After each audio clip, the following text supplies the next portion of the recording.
Aqui é a professora Fernanda Carini e hoje eu vou conversar com vocês um pouquinho sobre aditivos alimentares. Antes de começar essa aula, é bom lembrá-los que esta vai ser apenas uma introdução a aditivos alimentares e bioaditivos. Os detalhes, as funções, as rotas metabólicas, vocês vão trabalhar em apresentações que eu vou passar ao finalzinho deste conteúdo. Esta aula ela será dividida em 3 partes. E nestas 3 partes a gente vai introduzir os aditivos alimentares. Vamos comentar um pouco sobre suas definições, sobre sua legislação, nomenclatura, rotulagem, mercado, mas os detalhes mais profundos vocês vão trabalhar em forma de apresentações e eu vou disponibilizar para vocês conteúdo suficiente para vocês montarem esta apresentação. Então, vamos lá? Vamos começar a introduzir os aditivos alimentares? Mas lembrem-se sempre, qualquer dúvida, pausem o vídeo, me mandem uma mensagem solicitando ajuda, que eu estarei sempre à disposição para auxiliá-los.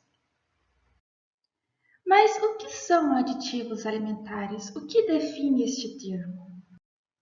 Na indústria de alimentos e bebidas, aditivo alimentar é qualquer ingrediente adicionado intencionalmente sem o propósito de incrementar o valor nutritivo destes produtos. Observe aqui que eu destaquei o termo adicionado intencionalmente. Isso significa que, para entrar na definição de aditivo alimentar, este ingrediente tem que ser adicionado intencionalmente, com um propósito. Isso já vai excluir os contaminantes de dentro desta definição. Contaminantes não serão incluídos como aditivos alimentares. Além disso, eu destaquei que os aditivos alimentares eles devem ser adicionados sem o propósito de incrementar o valor nutritivo. Então, aqueles ingredientes que são adicionados à formulação com propósitos nutritivos, eles também não podem ser classificados como aditivos alimentares. Agora, a gente vai discutir um pouquinho sobre o que são ingredientes. Então, de acordo com a RDC de número 259 de 2002, ingredientes são todas aquelas substâncias, inclusive os aditivos alimentares, que a gente vai empregar na fabricação ou no preparo de um alimento e que vai estar presente no produto final, seja em sua forma original, como ela foi incluída no início, ou seja na sua forma modificada depois do processamento, depois do preparo deste alimento. Mas vamos ao que interessa. Então, o que é aditivo alimentar? Se ele é um ingrediente que não tem a função de nutrir, qual que seria a sua função? Caso vocês estejam curiosos para saber mais sobre a função dos aditivos alimentares, eu sempre vou deixar aqui disponível para vocês um hiperlink com alguns vídeos extras, com vídeos bem interessantes que vocês podem clicar lá no nosso PDF da aula, que vai estar disponível no nosso Moodle, ou que vocês podem acessar através da nossa videoteca. Esse hiperlink que eu coloquei aqui, ele é bem interessante, porque ele é um hiperlink, ele é um vídeo da European Food Information Council, que vai falar um pouquinho sobre o que é aditivo alimentar, vai deixar bem claro que os aditivos alimentares eles não têm um valor nutricional, mas que eles são adicionados por questão de segurança ou para servir a uma função específica, como prolongar a vida útil de um produto, retardar a deterioração da qualidade daquele produto, melhorar a textura. Então, vai citar brevemente, de maneira bem rápida, quais que são as funções dos aditivos alimentares e também vai ressaltar que esses aditivos alimentares eles são testados e aprovados por agências de segurança alimentar. Então, geralmente, eles são considerados seguros e essa segurança é que permite a sua adição como ingrediente. Então, vale a pena dar uma conferida neste vídeo. Mas não se preocupem, agora a gente vai discutir um pouquinho mais sobre essa questão de suas funções específicas, seus quesitos de segurança, toxicidade. Então, vamos lá. Se um aditivo não tem a função de nutrir, qual é o seu objetivo? Qual o objetivo dos aditivos alimentares? O objetivo do aditivo alimentar é modificar as características físicas, químicas, biológicas ou sensoriais durante a fabricação, o processamento, a preparação, o tratamento, a embalagem, o acondicionamento, o armazenamento, o transporte, manipulação dos alimentos. Então, durante toda a etapa de preparo do alimento, desde a sua fabricação até o seu consumo, os aditivos alimentares eles vão estar atuando nas características físicas, químicas e biológicas e sensoriais daquele produto, daquele alimento. Quando a gente fala sobre as características físicas, a gente pensa logo na textura, na firmeza, na umidade daquele alimento. E alguns aditivos alimentares vão atuar diretamente aí, na tecnologia de produção deste alimento. Agora, quando nós pensamos nas características químicas deste alimento, a gente já pensa que os alimentos eles geralmente têm uma certa umidade e essa umidade pode levar à oxidação, à contaminação por algum micro-organismo e, consequentemente, levar à deterioração deste alimento. Então, alguns aditivos alimentares vão atuar diretamente na parte de conservação destes alimentos, de manutenção das suas características químicas, fazendo com que estes alimentos eles não se deteriorem com facilidade. Como os antioxidantes, os acidulantes, eles vão atuar na parte de conservação das características químicas destes alimentos. Nós também temos as características biológicas destes alimentos, em que vão entrar a parte também probiótica, a parte de deterioração do alimento. Então, é bem interessante. E alguns aditivos alimentares, inclusive os conservantes alimentares, os antioxidantes, eles também vão atuar nessa parte biológica.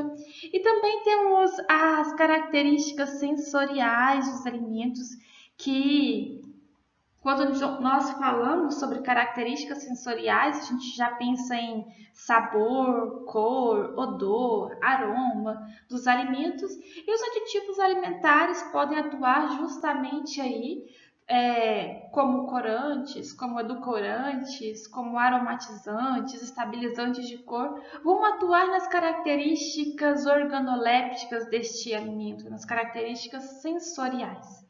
E como a gente sabe, os aditivos alimentares vão ter esses objetivos específicos: auxiliar na tecnologia de fabricação, na aquisição de uma característica física, na manutenção das características, das propriedades químicas e bioquímicas deste alimento e, claro, nas características sensoriais, que é o que vai realmente atrair o consumidor. De acordo com sua origem, os aditivos alimentares podem ser de origem natural ou de origem sintética. Os de origem sintética são aqueles produzidos na indústria química, por reações químicas bem controladas, e eles geralmente vão ser os mais utilizados na indústria de alimentos, devido ao seu baixo custo de produção. Esses aditivos eles não vão causar nenhum risco à saúde do consumidor quando eles são administrados dentro do limite de ingestão diária aceitável. Eles têm sim uma certa toxicidade caso eles sejam administrados acima deste limite de ingestão diária aceitável.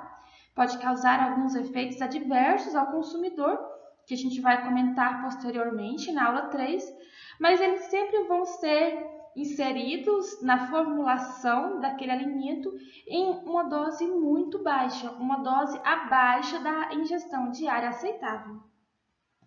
Já os aditivos de origem natural são aqueles produzidos por extração, por rotas biotecnológicas, como extração de materiais vegetais, animais, por fermentação, e geralmente esses produtos não vão apresentar uma toxicidade. Mas apesar de não apresentar toxicidade, de não ter um limite de ingestão diária aceitável, ele também deve ser inserido na formulação em doses muito baixas. Eles devem ser adicionados no alimento na quantidade mínima necessária para se atingir o propósito tecnológico.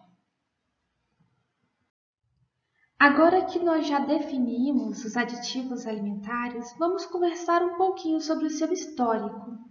A adição de produtos químicos aos alimentos é um processo que já vem acontecendo desde a antiguidade, vem acontecendo há séculos. No princípio, o principal objetivo da introdução dos aditivos alimentares era conservar esses alimentos, porque, como vocês já devem ter percebido, os alimentos in natura eles são instáveis, são perecíveis, eles perdem as suas características muito facilmente. E o principal fator, ou os principais fatores que levam os alimentos a perderem essas características organolépticas, essas propriedades sensoriais, são o crescimento de micro-organismos, que vai levar à deterioração deste alimento, e também a ação de enzimas, que vai levar à oxidação deste alimento.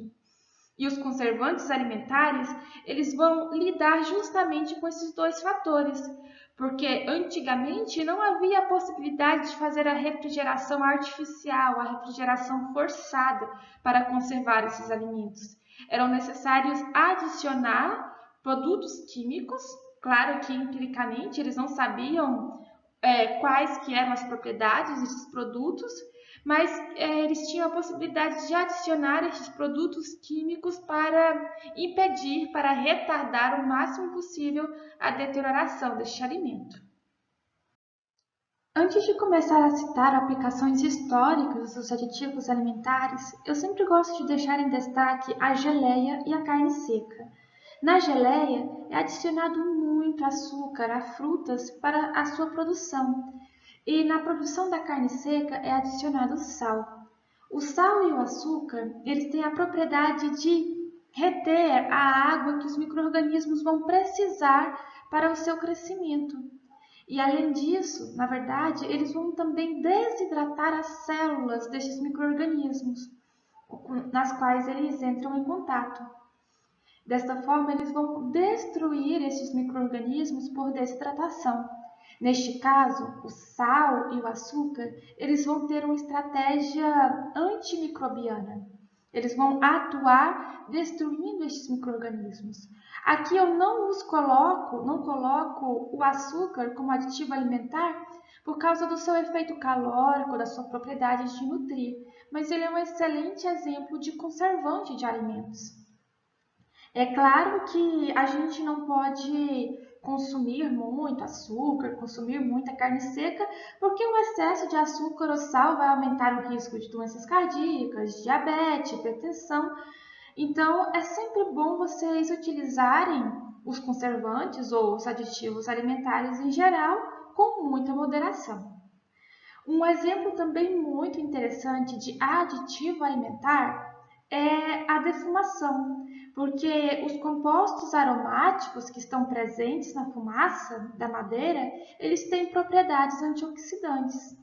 Então, o ato de defumar e salgar uma carne, por exemplo, eles geralmente conservam esta carne, este pescado, com muita eficiência.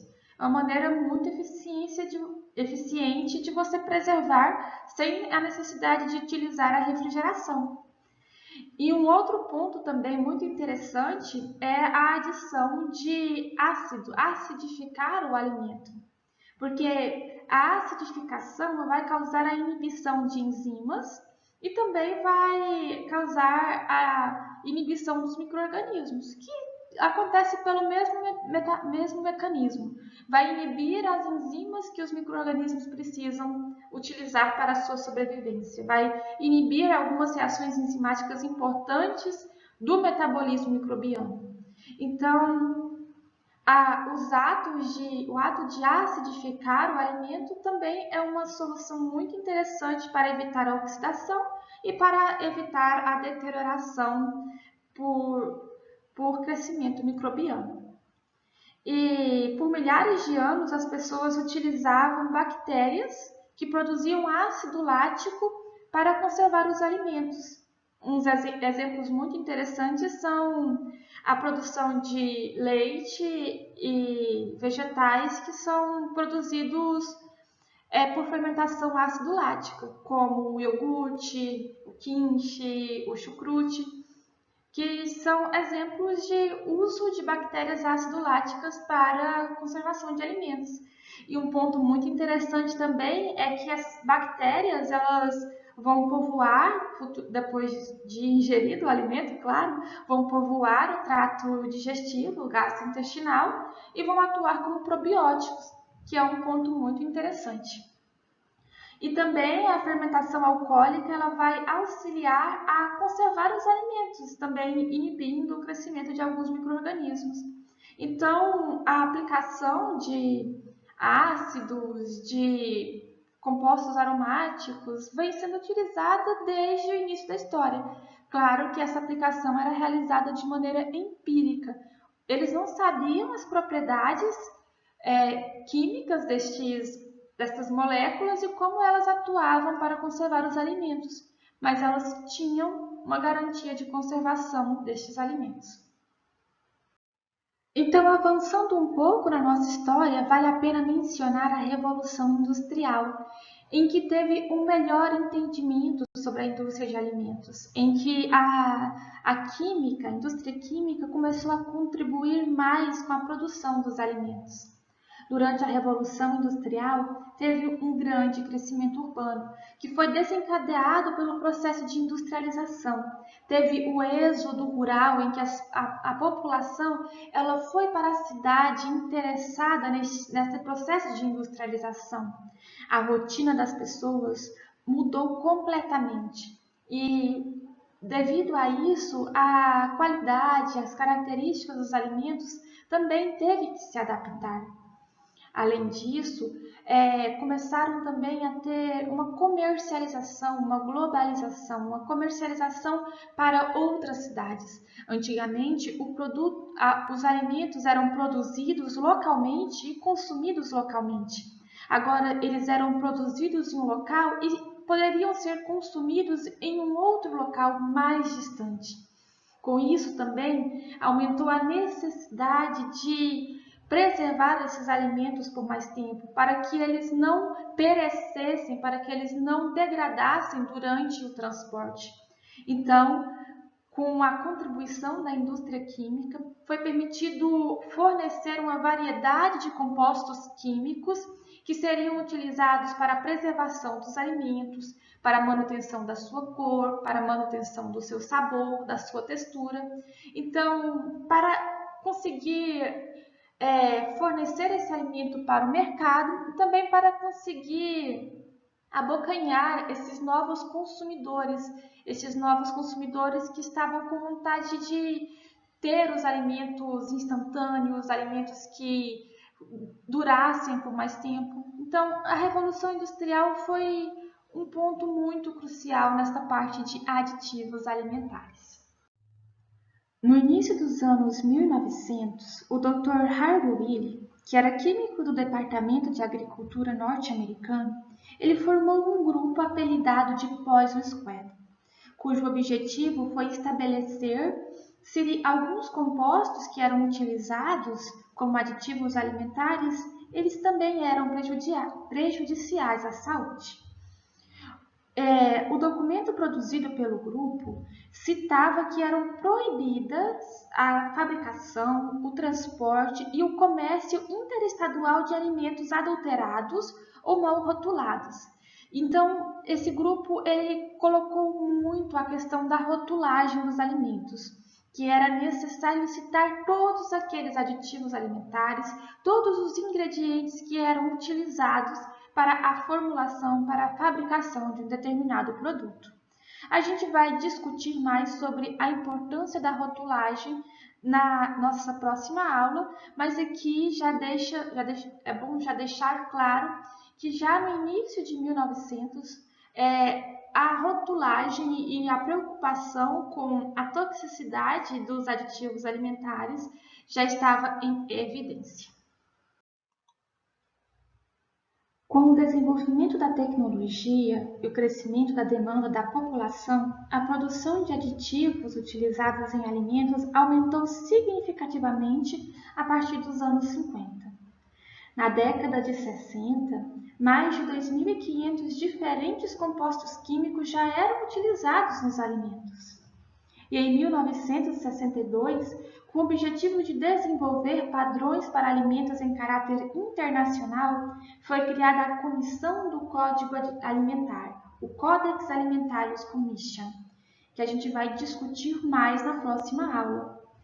E a demanda por novos compostos vem aumentando continuamente desde então até os dias de hoje. E na terceira aula a gente vai falar um pouquinho sobre o mercado dos aditivos alimentares.